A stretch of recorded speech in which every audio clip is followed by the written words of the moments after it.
Desa yang kita cintai ini, Desa Sibetan, Kecamatan Bebaden, Kabupaten Karangasem, dikenal memiliki tanah yang subur sebagai salah satu sentra produksi salak terbesar di Bali. Salak Bali dan salak gula pasir telah menjadi denyut nadi kehidupan masyarakat di sini. Namun, di balik kejayaan panen raya tersimpan realitas yang tak mudah. Buah yang melimpah tapi terkadang tak laku dijual. Saat musim panen tiba, harga salak bisa jatuh drastis. Bahkan hanya Rp1.000 per kilogram, miris. Petani pun terpaksa membiarkan hasil panen mereka menjadi busuk di kebun. Hal ini tidak hanya menimbulkan kerugian secara ekonomi, juga akan menimbulkan kerugian secara lingkungan. Kondisi ini menunjukkan pentingnya perubahan. Kita tidak bisa lagi hanya bergantung pada penjualan buah salak segar.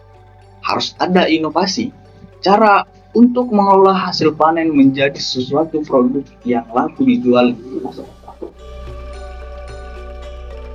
Salah satu inovasi yang kini telah dikembangkan adalah pengolahan salak menjadi produk fermentasi, yaitu kombucha salak. Minuman sehat yang tak hanya bernilai jual tinggi, tapi juga ramah lingkungan. Lalu, bagaimana pelatihan ini disusun? Apa saja yang harus dilakukan oleh para petani? Mari kita ikuti pemberdayaan komunitas petani salak Desa Sibetan. Saksikan. Selamat siang Bapak-Bapak dan Ibu-Ibu semuanya. Perkenalkan, saya Naufal. Pada kesempatan kali ini, saya ingin menjelaskan sedikit mengenai pelatihan yang akan kita jalani bersama-sama, termasuk apa saja yang akan dipelajari, berapa lama waktunya, dan siapa saja yang bisa ikut. Jadi, apa yang akan kita pelajari bersama-sama? Pelatihan ini kami susun dalam 4 bagian utama yang dibagi selama 4 kali pertemuan. Tujuannya supaya Bapak dan Ibu bisa belajar pelan-pelan dari awal sampai bisa membesarkan produk sendiri. Pertemuan pertama, kita akan ngobrol bersama-sama soal kondisi salak di Sibetan, harga waktu panen raya, dan masalah yang sering muncul. Kita juga akan bahas contoh produk olahan salak yang bisa jadi solusi.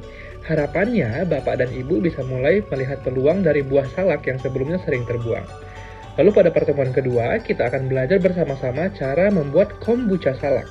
Mulai dari mengenal bahan, teknik fermentasi, sampai praktik langsung bikin kombucha memakai alat sederhana. Kita juga akan belajar soal kebersihan dan sanitasi, supaya produknya aman untuk dikonsumsi. Pada pertemuan ketiga, fokusnya ke pengemasan dan label produk. Kita akan coba bikin desain kemasan yang menarik, diskusi soal tanggal kadaluarsa, dan simulasi cara mengemas supaya terlihat profesional dan layak untuk dijual. Lalu pada pertemuan keempat, kita akan bahas mengenai cara menjalankan usaha kecil dan memasarkan produk, baik secara langsung maupun lewat internet. Kita akan belajar cara bikin konten promosi dan nyoba simulasi jualan juga. Lalu berapa lama waktunya? Pelatihan ini akan berlangsung selama 3 bulan, tetapi tidak setiap hari. Kita akan ketemu 2 minggu sekali, jadi totalnya ada 4 kali pelatihan utama.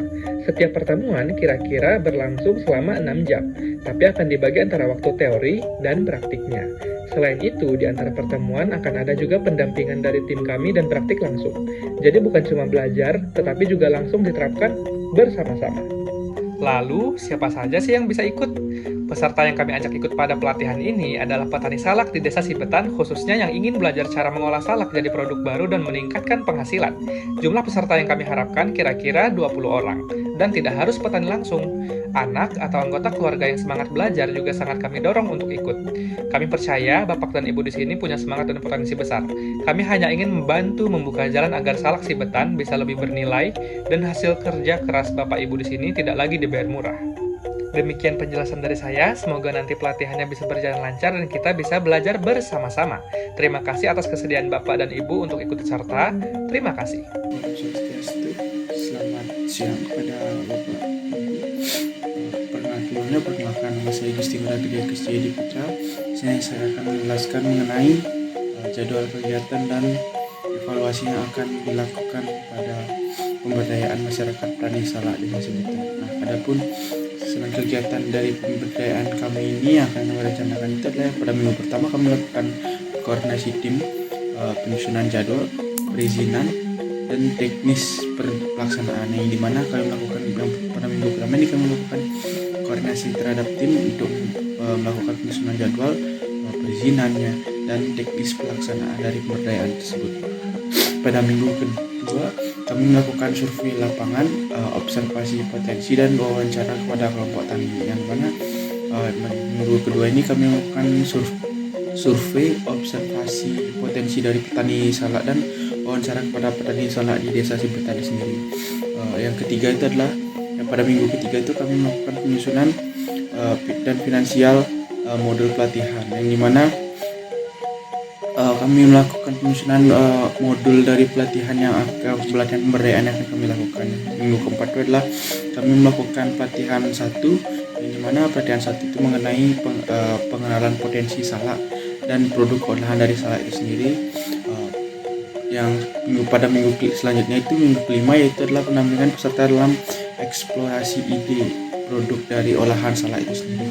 Nah, pada minggu keenam pelatihan kedua, materi yang kedua itu adalah terkait teknik fermentasi dan pengolahan kombucha salak. Nah, adapun kelompok kami menggunakan kombucha salak sebagai produk olahan dari salak itu sendiri.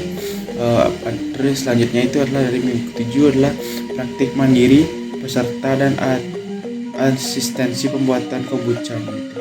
Nah, praktik mandiri dan pembuatan kombucha itu sendiri kami melakukan agar para petani itu mampu membuat kombucha itu sendiri. Evaluasi dan sertifikasi. Nah, jadi evaluasi dan sertifikasi ini penting dilakukan. Nah, untuk memastikan tujuan pelatihan tercapai dengan baik, setiap peserta itu akan melalui tahap evaluasi. Kami akan terus melakukan evaluasi, yang dimana evaluasi yang dilaksanakan ini pada tahap awal itu adalah melakukan pretest, dan pada akhir kegiatan melakukan post test. Nah, pada setiap sesi pelatihan, evaluasi ini bertujuan untuk mengukur tingkat pengetahuan dan keterampilan peserta terhadap materi yang telah diberikan. Nah, selain tes tertulis, praktik langsung itu dilakukan kerja peserta juga akan dinilai oleh para fasilitator. Nah, sebagai peserta yang dinyatakan lulus evaluasi akan diberikan sertifikasi sebagai bukti telah mengikuti pelatihan.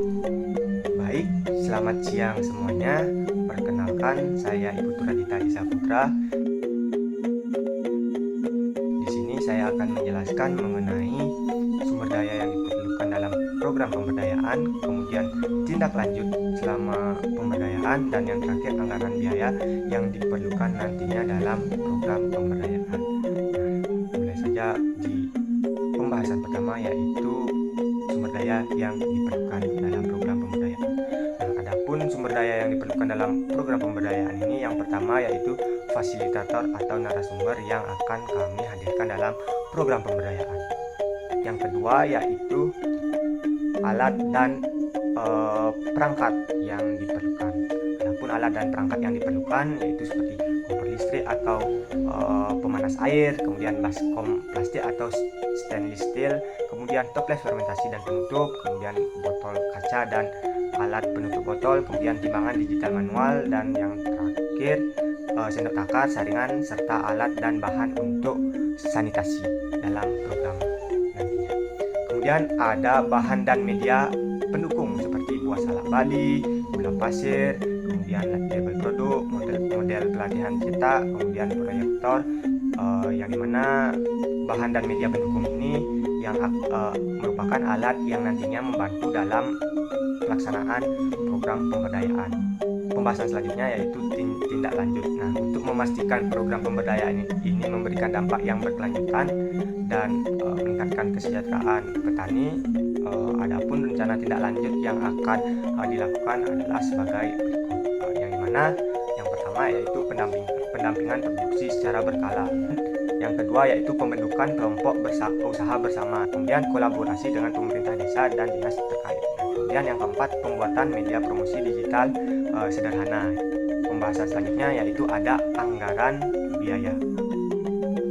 Nah, adapun anggaran biaya yang akan kita gunakan dalam atau selama program pemberdayaan ini yaitu sebesar Rp9.980.000 yang terdiri melalui 4 tahapan kegiatan, mulai dari persiapan, kemudian pengeluaran umum, pelatihan inti dari 4 modul kurikulum tersebut, kemudian penutup. Mungkin sekian dari penjelasan yang saya jelaskan. Untuk selanjutnya akan dijelaskan oleh rekan saya. Terima kasih. Selamat siang kepada bapak-bapak dan ibu semuanya. Perkenalkan, nama saya Wilson. Jadi di sini setelah sudah dibahas semua oleh rekan-rekan saya, mulai dari kurikulum dengan jadwalnya dan anggarannya, kami mengharapkan adanya dampak yang akan dihasilkan nantinya. Jadi nanti setelah 12 minggu ini pelatihan dan pendampingan, nanti para petani di desa Sibetan ini memiliki keterampilan baru. Mereka tak lagi hanya memanen salak, tapi mampu mengolahnya menjadi produk fermentasi sehat yang bernama kombucha salak ini. Nah, jadi di program ini juga akan mendorong lahirnya semangat baru, semangat kemandirian daripada petani, Bapak Ibu sekalian. Nah, petani itu akan mulai membangun pola pikir wirausaha dan mampu mengenali potensi lokal sebagai peluang bisnis. Dan tak hanya berhenti sampai di pelatihan, tindak lanjut juga akan disiapkan mulai dari pembentukan kelompok usaha bersama, pendampingan produksi, hingga pembuatan katalog dan akun promosi digital. Nah, perubahan itu akan mulai tampak saat petani menjadi lebih percaya diri, lebih terampil, dan mulai menjajaki pasar secara mandiri, baik offline maupun online. Nah, di sini pun kami percaya bukan akhir dari program ini, melainkan langkah awal menuju desa yang lebih berdaya. Karena pemberdayaan sejati adalah ketika masyarakat mampu melanjutkan perjuangannya, bahkan sampai setelah program berakhir. Sekiranya terima kasih kepada semua pihak yang terlibat, mulai itu para fasilitator, dosen pembimbing, dan juga pemerintah desa tentunya.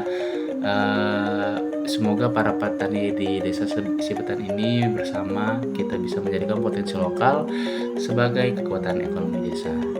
Dengan ini saya mengakhiri penyuluhan pemberdayaan masyarakat petani salak di desa Sibetan. Kami tutup dengan Parama Santi. Om Santi Santi Santi Om. Wassalamualaikum warahmatullahi wabarakatuh. Shalom, namo buddhaya, dan salam sejahtera untuk kita semua. Terima kasih.